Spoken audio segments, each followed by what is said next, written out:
Bem-vindo aos nossos estudos bíblicos. Estamos estudando a carta aos Efésios. E nesse estudo nós vamos estar começando a lição de número 1, o glorioso propósito da salvação. Não deixe de ler toda a carta de Paulo aos Efésios para que você conheça mais e você tenha ela com mais profundidade em seu coração. Vamos ler o texto bíblico? Efésios, capítulo 1, do 1 ao 3. Paulo, apóstolo de Jesus Cristo, pela vontade de Deus, aos santos que estão em Éfeso e fiéis em Cristo Jesus. A vós graça e paz, da parte de Deus nosso Pai e da do Senhor Jesus Cristo. Bendito Deus e Pai de nosso Senhor Jesus Cristo, o qual nos abençoou com todas as bênçãos espirituais nos lugares celestiais em Cristo Jesus. Introdução do nosso estudo. Estudaremos a carta de Paulo aos Efésios, que se destaca pela universalidade de seu conteúdo, o que significa que não era só para aquela igreja naquela época, mas para todas as igrejas. Não é só para a igreja de Éfeso, mas para todas as igrejas que estavam sob a liderança pastoral do apóstolo Paulo, bem como toda a igreja de Deus em todo o mundo, em todos os tempos e em todos os lugares e épocas. O caráter universal desta carta é percebido pelo plano de salvação proposto por Deus, desde a fundação do mundo e que alcança toda criatura humana, independente de raça, cor ou nação. Então, o propósito dessa carta é olhar e perceber o plano que Deus tem de salvação para cada um de nós. Esse plano não discrimina nem judeu, nem gentil, mas coloca todos debaixo da graça imensurável de Deus em Cristo Jesus. O fundamento histórico. Nos capítulos 19 e 20 de Atos dos Apóstolos, está narrado o episódio que levou o apóstolo Paulo a passar 3 anos na cidade de Éfeso. Ele ficou 3 anos ali, cidade a qual ele dedicou bom tempo do seu ministério. Diz o relato bíblico que a palavra do Senhor crescia poderosamente e prevalecia. A operação divina, por meio de Paulo em Éfeso, alvoroçou os adeptos do culto a Diana, que tinha também o seu templo nesta mesma cidade, como vemos em Atos 19, 23 a 41. O aspecto circunstancial. Quando Paulo escreveu a epístola aos Efésios, estava preso em Roma, de onde ele enviou aquela carta através de Tíquito, por quem também enviou outras cartas, como Filemon, a igreja de Colossos, provavelmente entre o ano 61 a 63 depois de Cristo. Essa carta é considerada uma das cartas de prisão do apóstolo Paulo, porque ele escreveu enquanto estava preso em Roma. Na primavera de 63, depois de Cristo, provavelmente ele possa ter sido liberto. O aspecto geográfico da carta.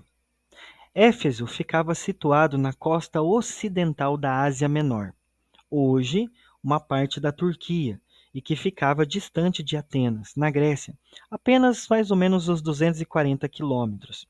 Naquela época, Éfeso era uma importante metrópole pertencente ao Império Romano e que chegou a ter uma população de aproximadamente 300 mil habitantes. Ou seja, era uma metrópole.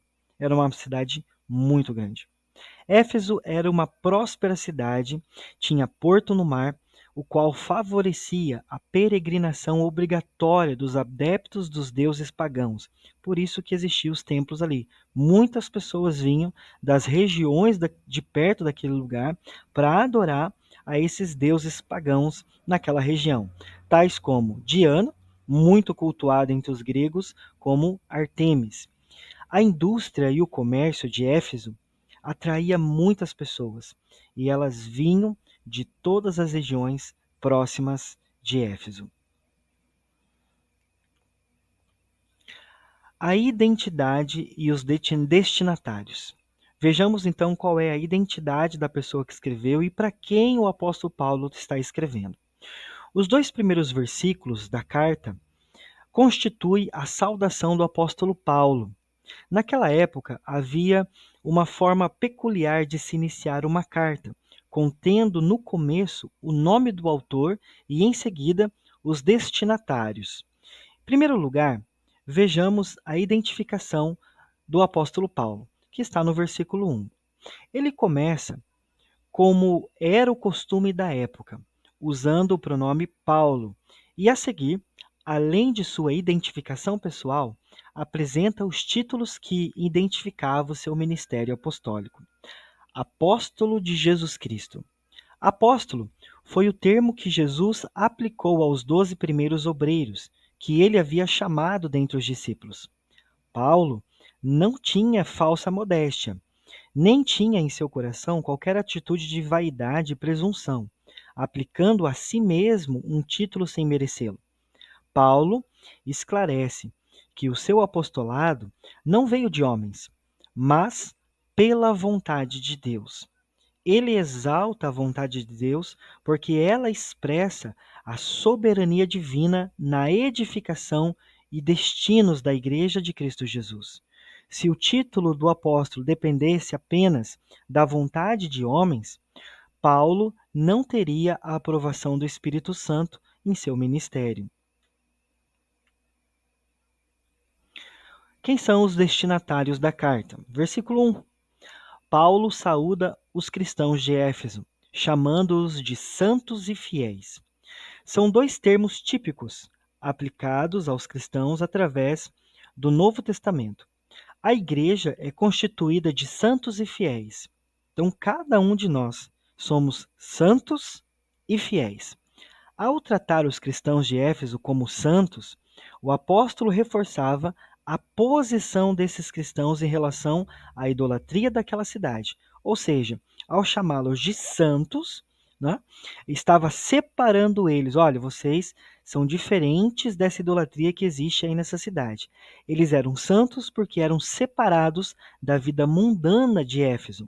Eram chamados fiéis porque não se deixaram levar pelas forças demoníacas que dominavam os habitantes da cidade e os escravizavam a uma vida de paganismo. A saudação peculiar da igreja primitiva. Graça e paz. Versículo 2. O apóstolo Paulo usava essas expressões em suas saudações em todas as epístolas enviadas à igreja. Na tradição judaica, usava-se apenas a palavra paz, shalom, que é no hebraico. Mas o apóstolo Paulo, por inspiração divina, adicionou a palavra graça e já conhecida paz, e deu à saudação cristã um sentido muito especial: graça e paz. Os crentes em Cristo têm agora a paz da parte de Deus Pai, mas também obtiveram a graça por parte de Jesus Cristo. Então, Deus Pai nos dá a paz através de Cristo, que nos concede a graça. Quais são as bênçãos e os privilégios em Cristo Jesus que a carta apresenta? O versículo 3 abre o cortejo de todas as bênçãos espirituais em Cristo Jesus. O apóstolo começa com uma exclamação de louvor e adoração ao Senhor, demonstrando que a vida cristã só tem sentido se tivermos sempre uma atitude de reconhecimento e ações de graça ao doador de todas as bênçãos. Bendito Deus e Pai de nosso Senhor Jesus Cristo. A fonte das bênçãos. A palavra bendito torna exclusiva e singular a fonte de todas as bênçãos, que é o nosso Deus Pai. Só Ele é digno de ser bendito, porque somente Ele é o perfeito doador de todas as bênçãos. A fonte é original, não é imaginária nem falsa. Ela é identificada como o Deus e Pai de nosso Senhor Jesus Cristo. Por 3 vezes nesse mesmo capítulo, a palavra de Deus nos ensina que a finalidade de todas as coisas realizadas por Deus é o louvor da glória do nosso Deus. Ou seja, Deus ele realiza todas as coisas através de Cristo Jesus, nos dando as suas bênçãos para que nós possamos louvar e adorar a glória do nosso Deus. Qual é o caráter dessas bênçãos? Versículo 3. O qual nos abençoou com todas as bênçãos espirituais.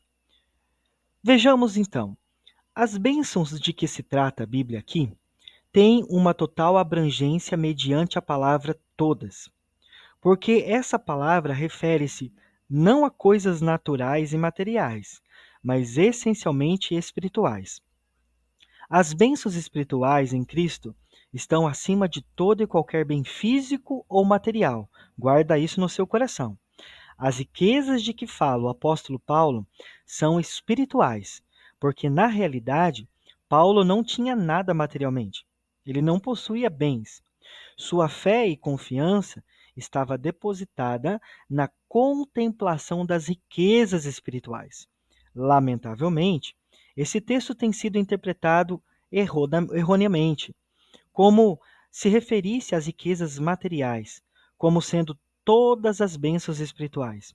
Cuidado com a falsa teologia da prosperidade. O campo da fruição dessas bênçãos. A expressão nos lugares celestiais indica a sublimidade da vida cristã, o nível mais elevado do qual fomos colocados. Essas bênçãos espirituais são alcançadas evidentemente pelos que, pela fé em Cristo, vivem no plano espiritual. Gálatas 2:20, Colossenses 3:3.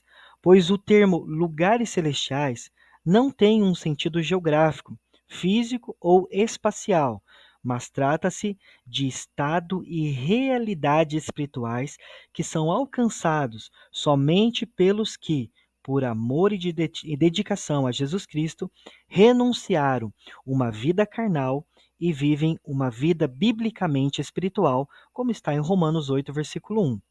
Em outras versões da Bíblia, usa-se o termo regiões, que não muda o sentido dos termos lugares.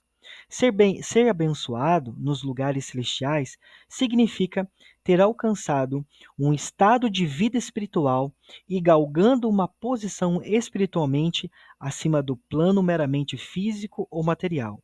Em Cristo, o que realmente é levantado neste mundo tenebroso e colocado numa posição de superioridade significa que está por cima, nunca por baixo, o que deve ser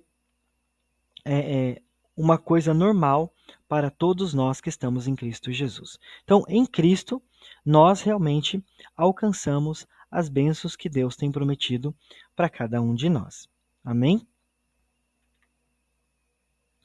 Concluindo, vimos através dessa lição, essa primeira lição, que o plano de Deus quanto à constituição de seu novo povo, que é a igreja, dentro do propósito divino, ela seria formada de modo diferente do que Israel foi, o povo da antiga aliança. Então, louvemos o Senhor pelo seu maravilhoso plano para constituir esse novo povo, a qual, embora no mundo, lhe pertence única e exclusivamente ao nosso Deus. Ok? Aqui nós temos um questionário. Quantos anos Paulo ficou em Éfeso? Qual era o nome da deusa cultuada em Éfeso? Por que a epístola é considerada uma das cartas de prisão? Quem é a fonte de todas as bênçãos? E qual é o campo de consolidação das bênçãos para os crentes? Por fim, leia a carta aos Efésios. Não esqueça de ler os textos bíblicos que aparecem no vídeo para você ter uma maior compreensão da Bíblia. Bom estudo e que Jesus te abençoe.